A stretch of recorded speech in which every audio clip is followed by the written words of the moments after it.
feel this is a great group. At 9:40 on Thursday night, everyone feels here to learn something, right? Yeah. So, still early, right? Yeah. We are very glad today. We know the guest is growing. So right now, more talented people on stage. So we are very glad. We are all glad to learn from the number one, the best of the best. So please help me to welcome our global number one, the best mentor, my good friend, Yin Wei. Hi. Thank you. Thank you, Mom. Thank you very much. This is a serious crowd. So actually, this is the most important meeting of all. And I'm a little casual. It's been a long, long day. But I want to congratulate you, and I want to thank you for being here, especially at this late hour. And so this is what we call the meeting after the meeting. And so what great things are usually done through meetings like this. And so what I'm going to talk about tonight, and I'll try to accomplish in 1 hour, is how we conduct the meetings. Because you know, the meeting is the heart of the business, and that's how you expand and build your business. And I hope that each and every single one of you, you're here because you have opted to and want to commit to be one of the speakers, right?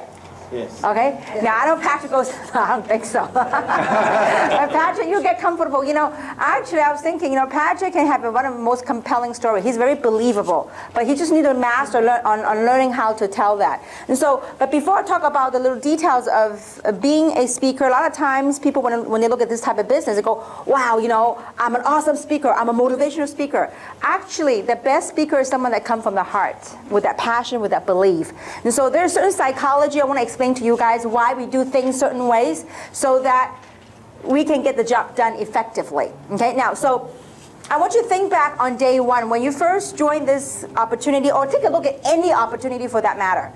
Usually 90% of the time people have 3 questions in their head.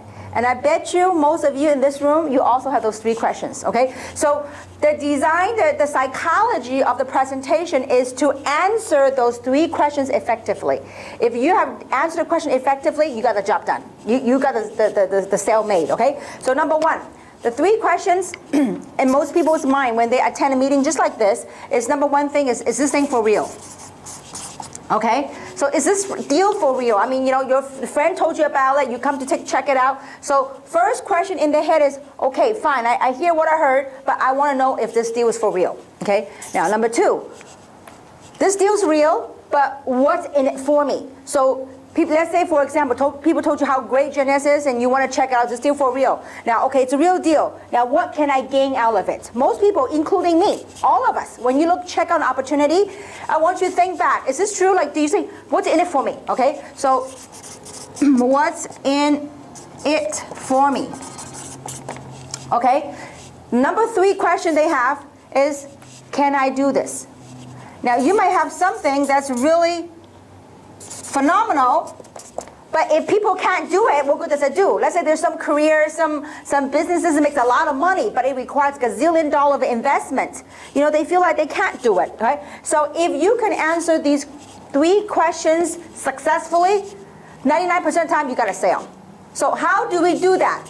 Now, we only got 1 hour of time span to get the job done, okay? So we have 1 hour. The time frame is 1 hour to answer these 3 questions. Okay. Now keep in mind, when we target a meeting just like this, we want to target the masses, a blanket target. Okay. So 1 hour to get a job done. So to understand the psychology of the meeting, the way we design it is to answer these 3 questions. Okay. Now 1 hour. We have 1 hour to accomplish, to answer those 3 questions. And most of the time, when people buy something, do you think people buy things logically or they buy things emotionally? Emotionally. Emotions are what makes a sale. And so our objective in a meeting is to tee up get the emotion to climb up. Okay? So, because logic has no energy. Logic is just answer to curiosity perhaps, but logic won't get people enough of a push to make that purchase, to make that buy. That's why when I asked for this speaker training, I'm glad you guys cooperated. It's really for leaders in the room, because I don't want people to get especially brand new people, to have the wrong idea of what type of training we're doing. So it's important when we do certain type of training that we kind of follow the rules and that people have been through a while so they understand what we're doing. Okay, now, so our goal and objective is to answer those questions and by bringing up the emotions, okay? So because emotion carry energy. Logic is through stories, through facts. Logic are facts. And facts only tell. But it's stories and emotions that sells, okay? So I want you to think back, and we have some new faces here, that, like, for example, when you buy a new car, okay, what usually, when you go buy a car, what do you think the car salesman do? They say, you know what, why don't you take a spin, take it for a spin, test drive, right? So they get you in the car, they open the door, and they get you in the seat, and what do they want you to do? Experience it. They would experience through the emotions. Wow, feel this wheel, smell the leathers, right? So they're getting you what emotion, they're working you, okay? So because people buy emotionally, very rarely, I mean like 99% of the time, no salesman will open up the hood and say, hey, you know what, dude, check out the engine. I mean like if they ask me to do that, I'm like, you lost me already, okay? And nobody's gonna break out the brake pads and show you the brake pads. Those are logic, those are details. But how people make a sales through emotion. So now, you have a brand new person here, okay? When they look at an opportunity, this is the timeline, okay? We have 1 hour to get the job done, okay? Why 1 hour? Because if you go on and on and on first, most people are busy. And secondly, if you go, and most people's attention can only withstand so long. You can sit there for so long. So if you pass 1 hour, usually, typically, people's emotions are going down. Their attention is going down, it's getting late or whatnot, okay? So we have 1 hour to get the job done, and this is the emotion line, okay? Emotion. Okay, now, so when a brand new person coming in at the very beginning, checking this thing out, their emotion not high right here because they don't know what to expect and they have to carry that 3 question in their head, right? So our job is to build up the emotion, to bring it in 1 hour, to bring it to the emotional peak. So why do you suppose we do the testimonial at the very end? Because that's the emotion at the very peak, and people buy what? Emotionally. And I want you to think back as you look back at the business. When you attend a BOM or OPP, what's the most thing that people remember? The stories, the testimonials. Oh wow, in the beginning people were, wow, that's Tina's story. Wow, that's Li Ming, or that's Yvonne, that's Samson. All these people's stories, that's what people remember. Okay, so that's why we do it at the very end. That's because it's story that sell. Okay, now so we do it. Bring up the emotional curve by breaking up the presentation into 3 parts, okay? Now, first part that we do, well actually 4 parts, okay, if you break it down to detail. 4 parts. We have four parts usually in the meeting to get this job done. Okay, now, number 1 thing that we do, first in the very beginning, is someone that we have a host, okay?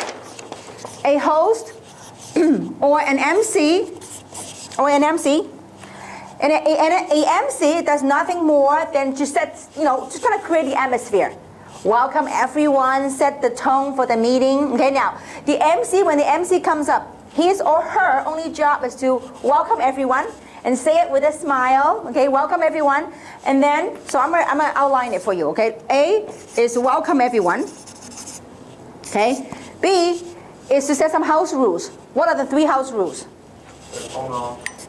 Phone off. Or vibrate. 2, no question, right? Hold off all your questions. Okay. Number 3 is what? Open mind. Okay. So all you do is house rules. Like everybody, usually in the family there are house rules. Well, in our meeting there are house rules. Okay. Number 1, you want to turn your phone off to vibrate so that you will not, so your phone won't interrupt the information that affect other people. Concentration. Number 2, if you have any questions, keep in mind that throughout the presentations, your question might be answered. So hold them off. If after the presentation you still have questions, we'll be glad to answer you at the end.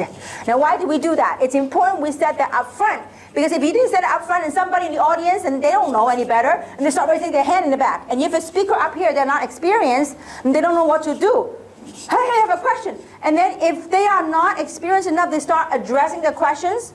My gosh, it could open a can of worms. Because that question, then comes the next question, or what about me? Or what about me? Then you can't control the flow of the energy, okay? So you just say, hold the question off because throughout the presentation, they might be answered, okay? Now, the number 3 is keep an open mind, as information might change your life, but you gotta keep an open mind. Okay, now, number 1, number 2, and number 3 thing that he or she does, the host will do, is to play the videos, okay?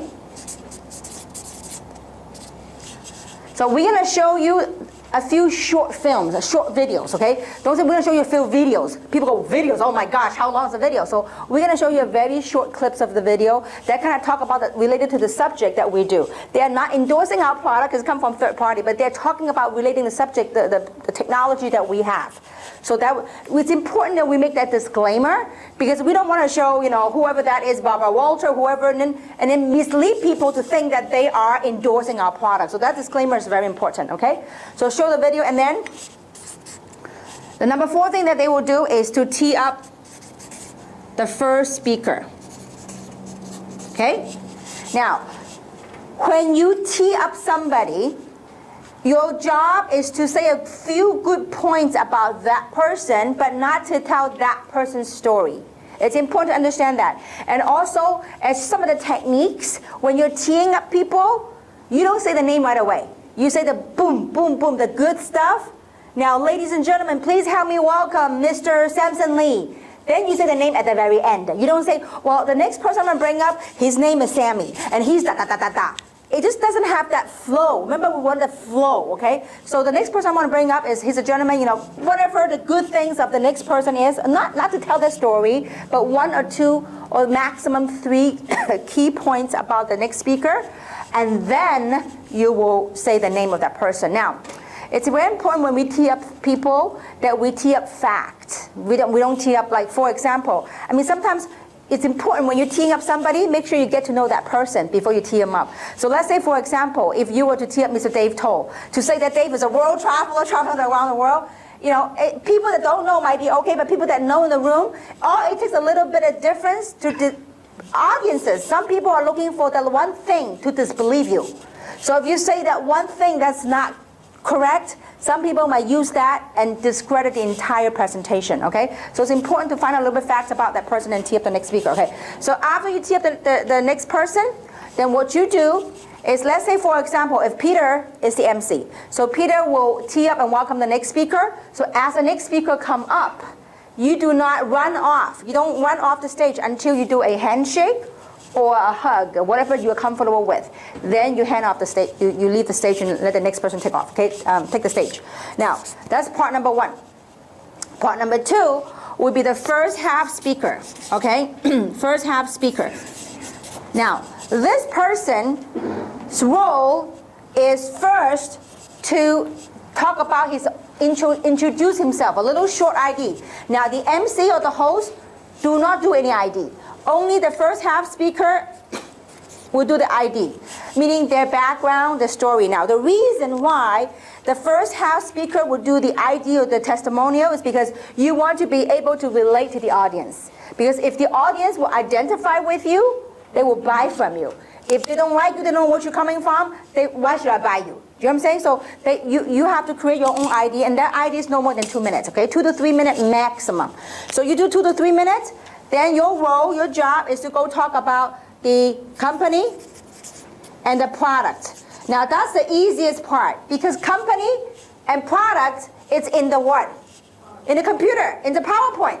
So you don't really need to do anything, okay? So except to kind of, obviously you want to get a smooth flow from slide to slide.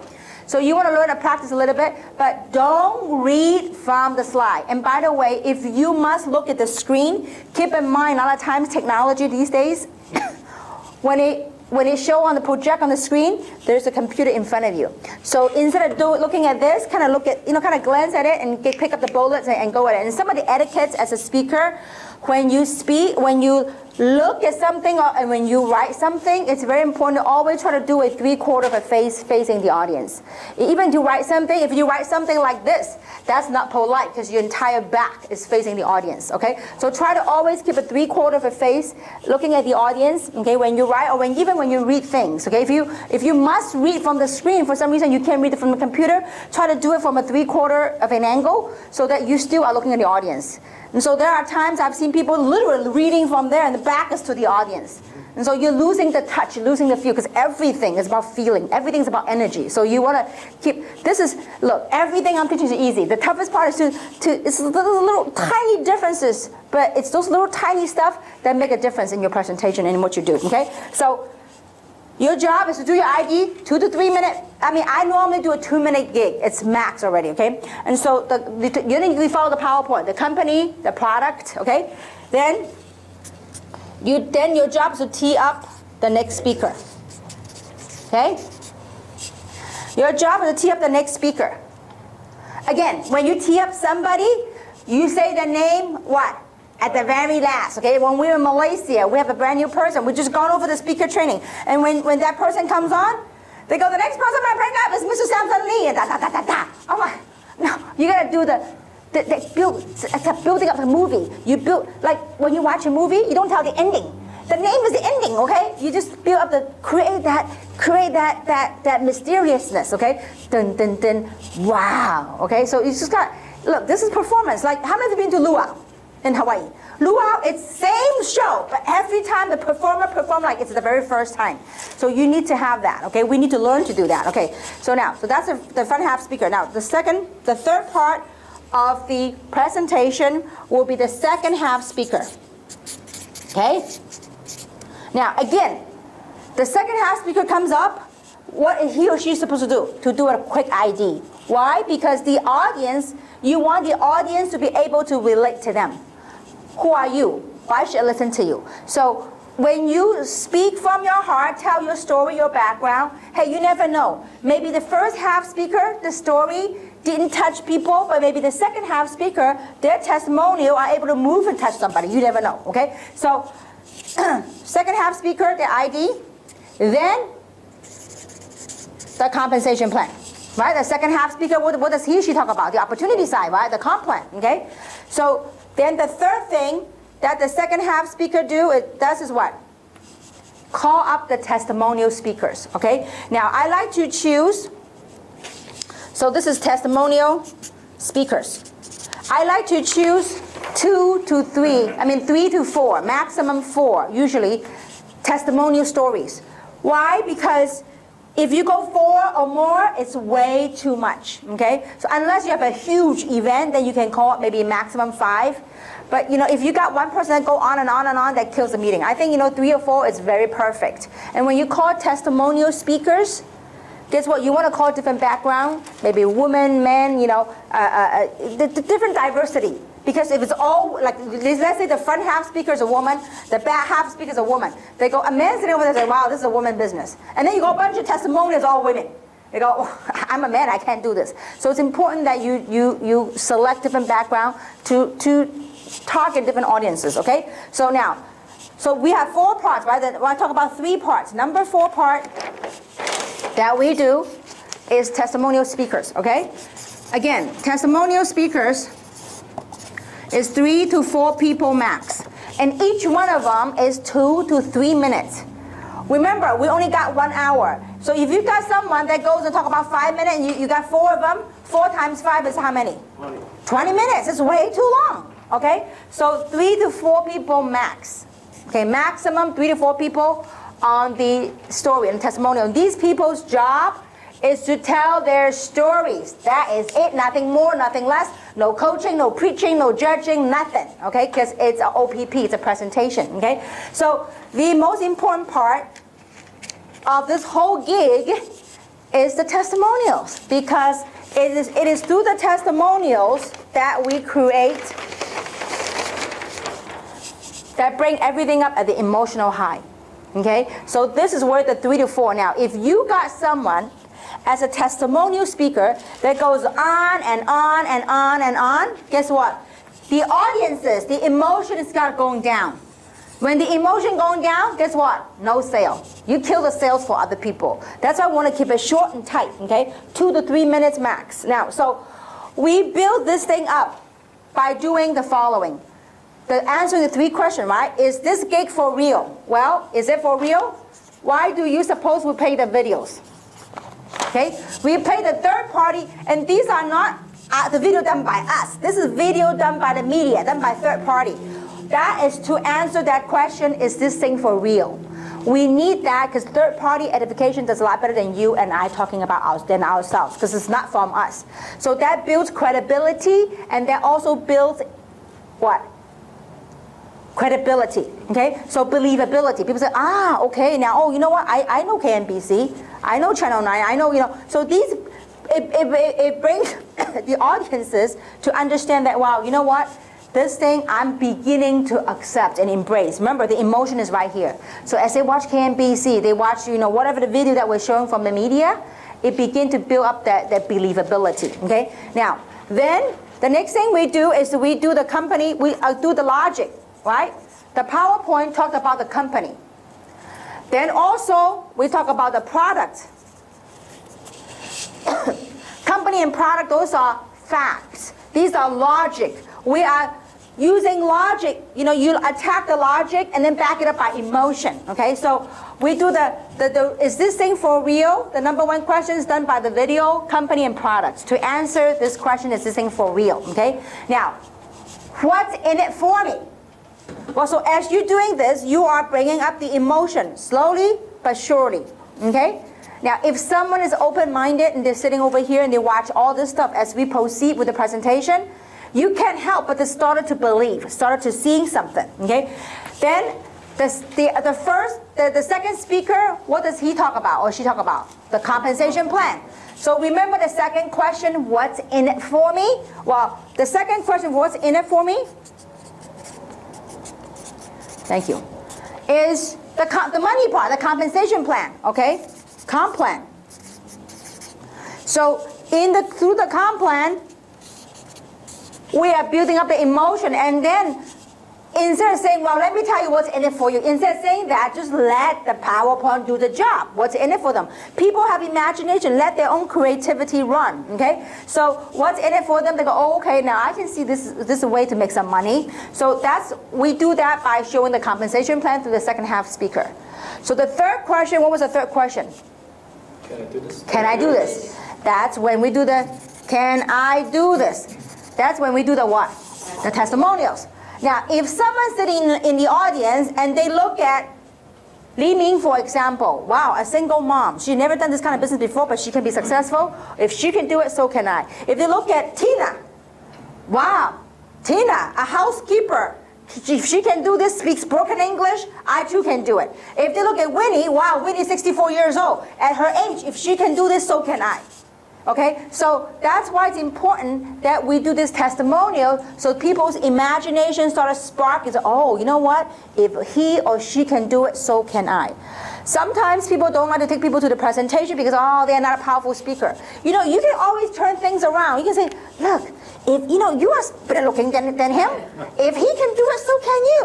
Also, you know what? You can talk better than him, or you can do better than her, so you can turn it to your edge. So don't judge a speaker, don't judge the opportunity by the speaker. You need to learn how to turn things around, okay? So can I do this? That's when we do the testimonial. So through the whole design of the presentation is to address and answer those three questions. And so if you learn the tricks of the trade, like some of the little tips that we're going to share with you, everything's easy. The PowerPoint, you all can do it. You all can read it. But it's in the delivery process. It's not what you say. It's on how you deliver the information that make you an effective speaker, okay? So this is overall, in a nutshell, is why we do what we do. This is the psychology of the meeting. Now, some people, and I notice so many, especially the more educated they are, the more high-tech they are, they have a tremendous, huge need of urgency to go modify our PowerPoint. They go, oh, this is no good. I'm going to do it this way. I have a better way of doing it. Listen, when you guys are making more money than we do, then you can modify it, okay? So, because whatever we've got is proven, it's working. Don't go change something, okay? Now, obviously, I'm open-minded. We are all open-minded. If you feel there's something better, talk to us. We will take a look at it. But everything that we have done has been translated to different language throughout the world. If you leave the U.S. and you start traveling and look at different part of the world and look at Jeunesse, you're like, wow. You know, what amazes me is that the PowerPoint that we have, it translates so many different languages, and you know, we have so many different people talk about the same thing. You go, wow, I mean, there's a sense of feeling of accomplishment. Wow, you know, it's amazing. So that's why when we change something, gotta be careful. It doesn't get triggered somewhere else. You want something that's duplicatable so that people can copy and duplicate, okay? So is this clear so far? All right, now, so I'm gonna talk about some of the to-dos and some of the things to watch out, because everything, the PowerPoint, all that, you could do. So the key thing on how you can effectively do a presentation, either one-on-one or either in a big presentation, is really on master learning how to tell your story.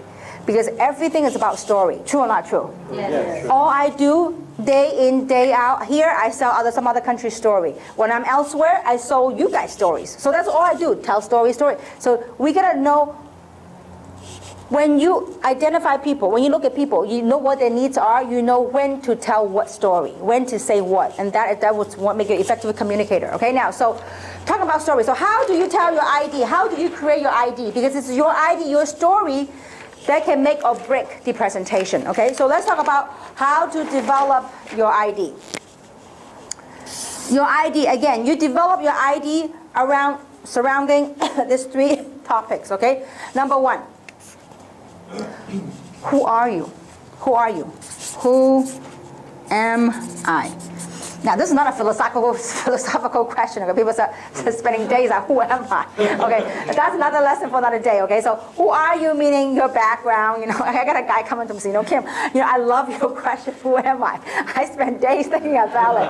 I said, listen, that's a whole different game. Okay, so I said, let's talk about business for now. Okay, so who am I? Meaning, what's your background? What do you do for a living? Okay, so who are you? Okay, now, reason for that is because we want different personality, different backgrounds, different walks of life to be able to relate to different people. Okay, so like, you know, let's say for example Ivy. Ivy is a college grad. I graduated from college. I'm an accountant. And so when you say that, oh, she's an accountant, so you might have somebody in the audience that's an accountant. Let's say that I have another who's a doctor. So, you know, this guy is a chiropractor. So I'm a chiropractor. Go, ooh, he's a chiropractor. So when you tell your story, the objective is to tell the audience's pain and their frustrations through your story.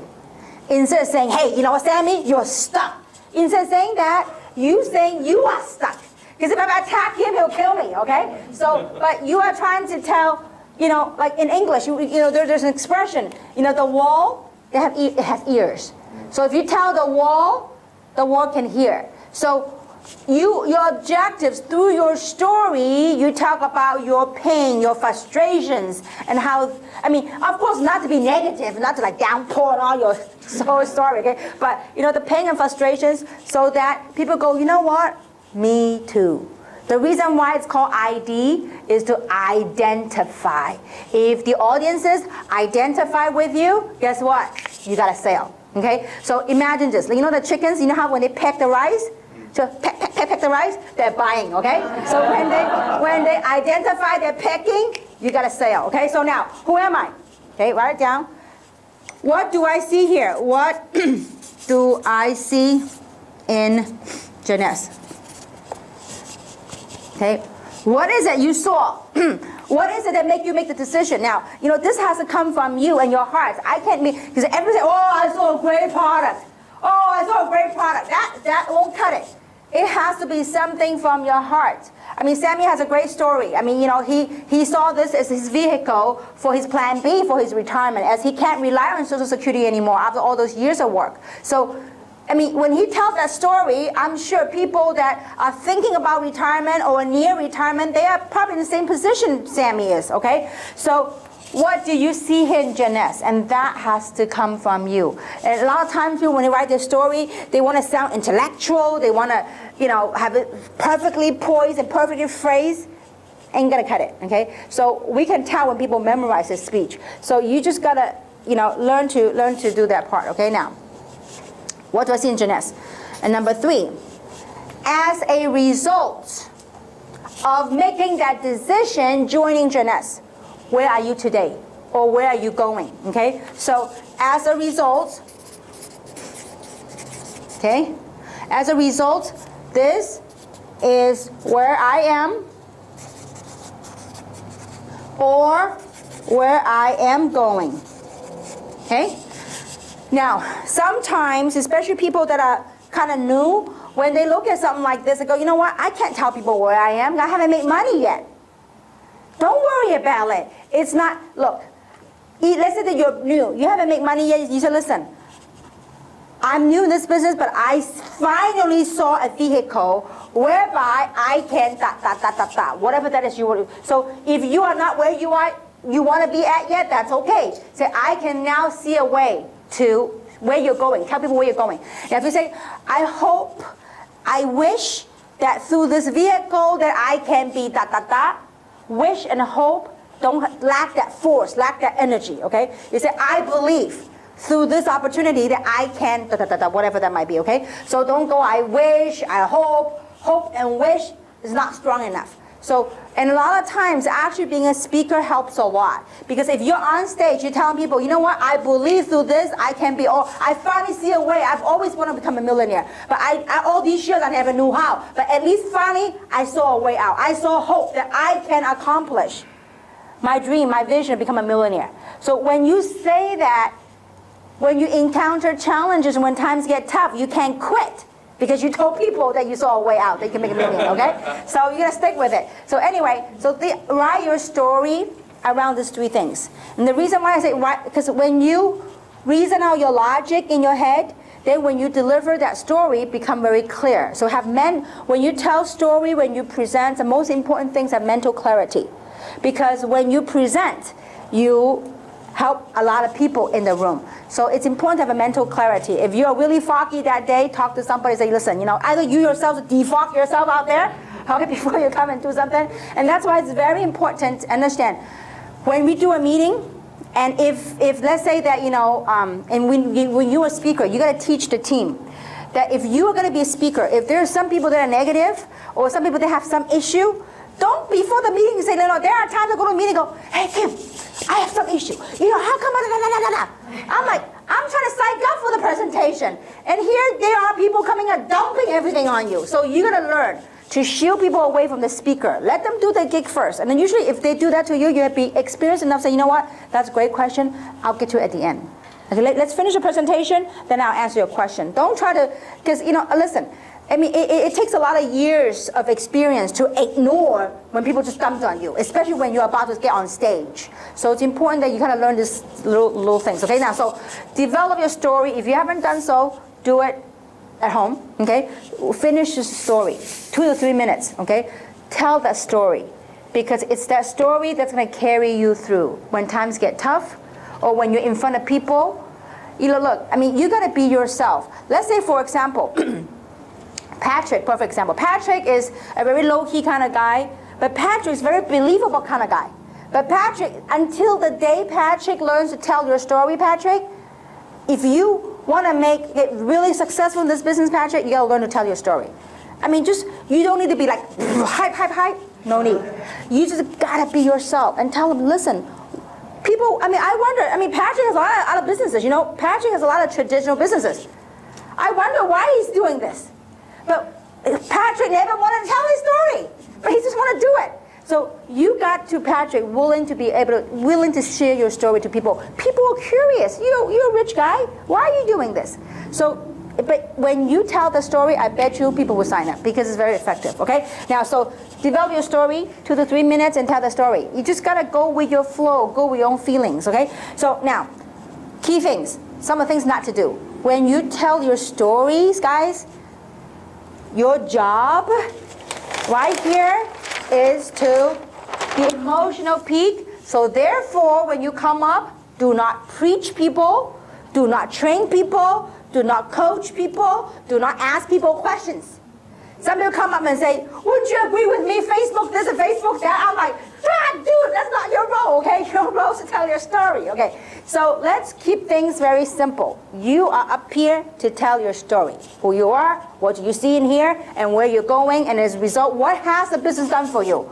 If it hasn't done anything for you, where do you see yourself going through this business, okay? So no preaching, no coaching, and no questions. And don't say, you know what, you got to do this. We all got to do this together. No, that's not the time, okay? And also, if you feel that the speaker didn't quite done right on the comp plan or didn't quite done right on the product, don't go make up for the speaker. Say, wow, you know what, he didn't talk about this, but we're spiritual, No, that part is done. Whatever's done and passed, gone. let's deal with what we have, okay? If everyone just do their role, do their part, we got it all done, okay? So when you come up, don't attack people. Just tell your story. You tell their pain, tell through their frustration, but tell it through your own stories. I mean, you tell a real story. Don't make it up and you know, so tell your own true story and get it done. Okay, now, so clear so far? Now, some of the etiquette. So I'm going to talk about the flow of the meeting. When you have when we change speakers, like I said earlier, when you change speakers, when you ask to speak, take center stage. It's important that you take center stage and you scan the room. Look at the audiences. Eye contact is very, very important. There's a lot of times people, you know, and it's understandably so. Sometimes people get very nervous and they're afraid to look at people. They just look like stare in the air. If you do that, you can't relate to people. People think you might have something to hide or something. So it's okay. Get comfortable. Look at people's eyes and select those people that are smiling at you. You know, sometimes uncomfortable. And a lot of times when you have a new speaker, they just pick one person and they just talk to that one person, okay? Don't do that. He or she will get very embarrassed. Like, why is he looking at me, you know? And so try to scan the room. I mean, look, if you're nervous in the beginning, which is okay, kind of scan. I normally scan the room because you want to give them love and give energy. And people can feel. I mean, we're all human beings. We can feel things. So kind of scan the room and look at the audience. And people like staring at you like that. I mean, you know, you can just glance through them. I mean, now that I get quite years of experience, you know what I do? When they stare at me, I stare back, you know? So, and I like to give love, give energy, and sometimes they open up, okay? But don't take any chance. If you're new, kind of, you know, play with it a little bit and just kind of, you know, jump into the room. Okay, now, take center stage, and when you talk, try not to go pace back and forth.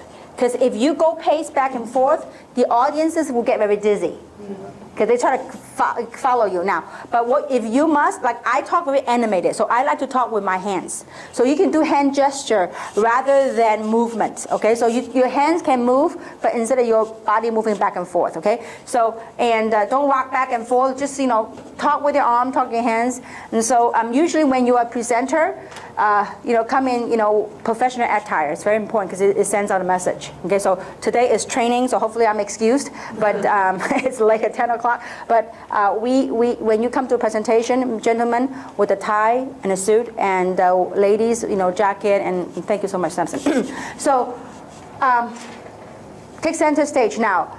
If you have other people behind you, please do not look at those people. Look at the whom?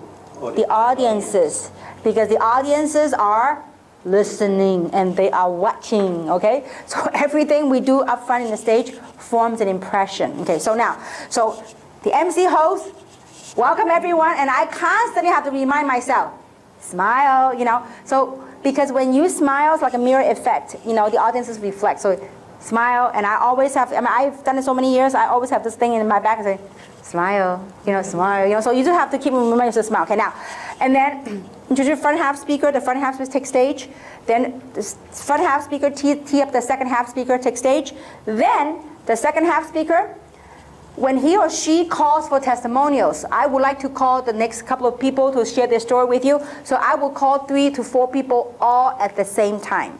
I don't like to call one at a time. Why? Because one at a time takes what? Takes time. They come up, they go back down, okay? So, and I call them up, boom, all at the same time, and when you are called up, either your front half speaker, second half speaker, testimonial, when you call up, get up and run up. Because don't go, you know, just when you call up, come on up. I mean, literally, I have people go, you know, it happened in LA, happened right here, I think. I call up a guy, go, Now, we have to learn to be experienced. Sometimes, you know, in the very beginning, I didn't know. I go, oh, come on, you know. And then the sponsor go, oh, come on, go up. And they create this storm, and this thing, like, people are looking like, well, you know. So if and when that happens, you should be quick enough to dump it and just move on to the next one, okay? Don't beg people, because remember, everything we do, it's a show, it's a performance, okay? So don't sort of convince people. So anyway, when you call up, get up and come on up here, okay? So when the testimonial speaker come up, they line up in the back here, but don't get all like so far dispersed apart. Because if you're so far apart, it seems like there's no flow of energy. You want the people to feel that it's a family, it's this warmth in it, okay? So when the people come up, the 3 of you or 4 of you can shake hand or high five each other. Don't be like not looking at each other, okay? So just form that feeling of family. You know, you'd be amazed as you gain more and more years of experience, everything we do up here, it has somehow, somewhat, something about the stage, it has amazing power. So, but use it wisely, use it the right way, okay? So, and so whatever we do, the brand new people, whatever you do up here, it forms an impression. And it also, for some people, they form a judgment of the opportunity because of what happened up here, okay? So if those 3 people, 4 people testimony come up, shake hand, high five each other, and then, you know, when the speaker, let's say the first person is Peter. Say, well, Peter, let's welcome Peter to share the story. So when Peter takes the stage, you as the second half speaker, you stay back, okay? Don't stand next to him because you don't want to undermine his stage presence, okay? So you stay in the back and then let him talk. So Peter, if you're the one of the testimony, when you are called to be the testimony speaker, you need to take center stage. It just gives the energy to the audiences, okay? So you take center stage and you do your gig, and when you're done, then the speaker will welcome, then you take back your row, I mean your place, and then the second person will come up, and then the third person will come up. Now, when you're finished, don't walk back to your seat. We want to dismiss everybody all at once. Why? Because 1, we don't want to waste time. 2, what if Peter delivered the most powerful testimonial, and as he walks back, people start going to him or the attention going to him. And the poor guy, the second guy trying to come up and talk, all the attention went to him already. So we don't want that. We want to give fairness to all the speaker. So when you're finished over here, second one finished, the third one over here. Now, you, as we are becoming more and more experienced, we have to watch the presentation for all of us. When you have someone that goes on and on and on about who they are, what do? We gotta save the audience. You know what you do as a speaker? Because we're up here, we cannot do that, okay? So, and when you are up here, kind of keep an eye on the back, because if you are going way too long, there will be somebody in the back and go like that. That means cut it, okay? So now, so let's say that for some reason this guy didn't get it, or this girl didn't get it, and just kept going on, and you kind of move a gesture in a little bit. If it didn't stop, you move it a little bit, and then move a little bit and stay there. I mean, he really doesn't stop. You say, if somebody in the audience just clap, and then we'll grab the mic away from him, okay? You just have to do that. Some people just love to talk, okay? So we just have to find a nice way, a nice gesture, and just kind of break up the thing, because we don't want the energy to go down, okay? So, again, when you come up here, no coaching, no teaching, because, look, this is the OPP. When you coach and when you preach, that's at the training. This is the OPP. And therefore, to bring to the next point, when you are the MC or you're the host, when you come up, do not promote events. Not at the very beginning. Because at the very beginning, you have some people that don't know what it's all about. And here you are promoting Las Vegas, blah, blah, blah, blah, blah, blah. They go, what is this? You know, they don't feel comfortable. Again, everything we do forms an impression.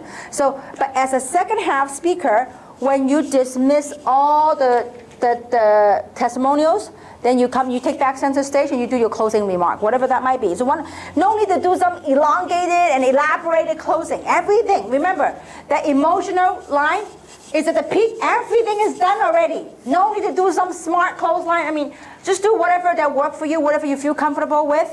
And so by closing the event, and just let the people know the next upcoming event. Let's say, for example, we have events just like this every Thursday, or let's say that we happen to have a Super Saturday this coming Saturday. Say, you know what? We have an amazing event coming this Super Saturday, So you can promote that event at the very end as a second half speaker. So with that, I thank you all very much for coming, and hope to work with each and every single one of you. Thank you. Clap. Done. End of story. Okay. Really thank you all, and I hope that through this test, I mean, look, tonight you guys did this. I know when we have a real audience, you guys will smoke it, no problem. Because if you guys done this, in real deal, no problem. So just master your story, and in the beginning, like learn to host, learn to do. I mean, tonight we know many of you. We're gonna schedule you in these meetings for April, because you guys have it already in you. And so come to the meeting, and I was taught many years ago that whoever speak in front of the room make the most money. I said, sign me up, okay? So, and you all have the practice now, but the key thing is learning is one thing, implementing what you learn is very important. So when you do a very good testimonial, we say keep it, that means keep it, okay? Some people, when they do a very good testimonial, the next time they go, oh, I'm going to do something different. Because I'm going to have, I told my story too many times. I want to reinvent it. Don't. When it's working, keep it, okay? So, I mean, as you grow, as you make more money, become more successful, obviously, you know, what you see in the opportunity, what you are today is a lot higher notch. You can say that later on. But as far as your story touching your audiences, keep it tight, keep it strong, and keep it from the heart. Then we all win together. So with that, thank you very much. Promo Saturday. Super Saturday, we're going to do a big training, okay? So thank you very much.